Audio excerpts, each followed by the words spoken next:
totally true, and there's no denying the Republicans are the real extremists in the situation.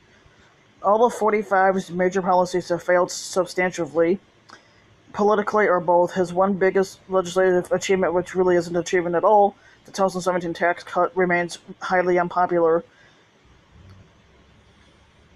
His attacks on Obamacare have only enhanced the public approval of the program. His fear-mongering has cemented majority opposition to his proposed border wall. But while today's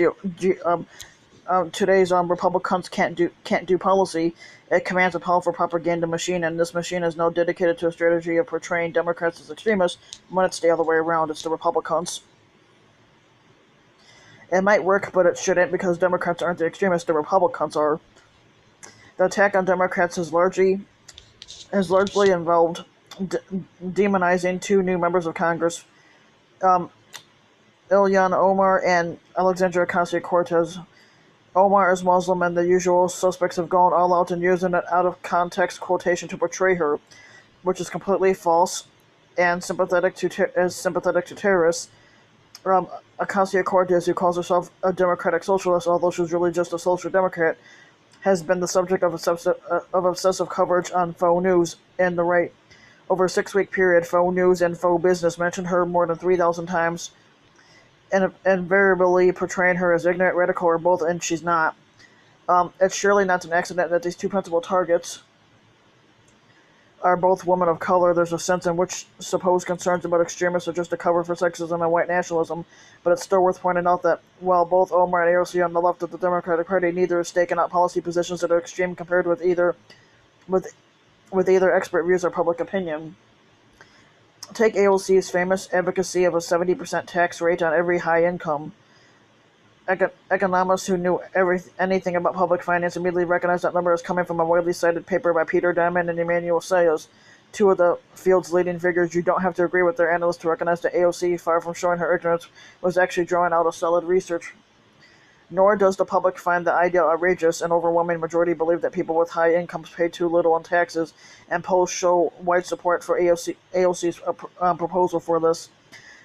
Is echoing leading experts and matching the popular opinion extremists. Actually, what AOC's position on the Democratic left tells us is that the party as a whole is, if anything, to the right of the general public on major policy issues. Republicans, on the other hand, really are extremists, as Thomas Mann and Norman Ornstein put it in 2012. Long before the rise of 45, the modern GOP is ideologically extreme and uninterested in facts, evidence, and science, which is still true to this day. For example, major figures in the party routinely dismiss global warming as a hoax perpetrated by a vast global conspiracy. Or consider the views of Stephen Moore, who 45 is trying to put on the board of the Federal Reserve. What you need to know about Moore, aside from his inability to get facts right, is that unlike Herman Cain, 45's other Fed pick, he's very much a part of the right-wing establishment. He's a former writer for the Wall Street Journal, a former chief economist at the Heritage Foundation, a fixture at conferences like Freedom Fest. Given this background, it may not be surprising that he's a firm believer in failed economic doctrines, especially the insistence that tax cuts for the wealthy have magical effects, in which they don't. What's coming out only now, however, is the extent of Moore's political extremism. Many of his past statements, like his assertion that capitalism was a lot more important than democracy, sound like a caricature of conservatism, but it's like a caricature more shows us what the right actually thinks. I mentioned that an overwhelming majority of Americans believe that the rich pay too little in taxes. Moore, on the other hand, wants to eliminate income taxes and replace them with sales taxes, which would dramatically shift the tax burden away from the rich and onto the middle class. And he has called the 16th Amendment, which created the federal income tax, the most evil act that has been passed in 100 years. He also wants to privatize Social Security, a program that is both hugely popular and the bedrock of retirement security for American workers. Moore would convert it into a 401k type system. He is fiercely hostile to Medicaid, which covers 65% of which covers over 65 million Americans.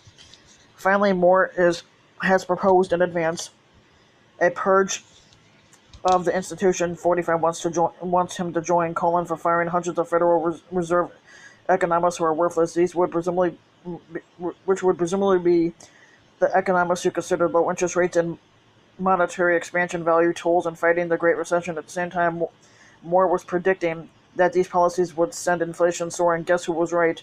And it wasn't the Republicans.